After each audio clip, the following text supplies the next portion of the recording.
The first wave of feminism refers to the early movement for women's rights, primarily during the 19th and early 20th centuries. This wave focused on legal and institutional inequalities, especially related to suffrage, the right to vote. It was rooted in the broader context of the Enlightenment and the fight for civil rights. Key features: primary goals, achieving women's suffrage, securing property rights for women, access to education and professional opportunities. Notable events: 1848 Seneca Falls Convention, USA.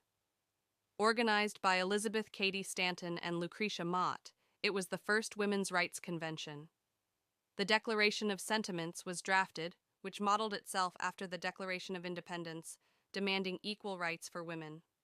1870s to 1920s suffrage movements. In various countries, women fought for and gained the right to vote.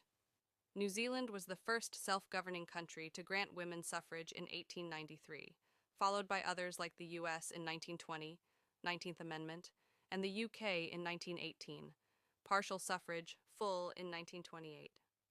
Prominent figures: Mary Wollstonecraft, author of A Vindication of the Rights of Woman, 1792, advocating for women's education. Elizabeth Cady Stanton and Susan B. Anthony, leaders of the suffrage movement in the U.S., Emmeline Pankhurst, founder of the Women's Social and Political Union, WSPU, in the UK, known for more militant suffrage tactics.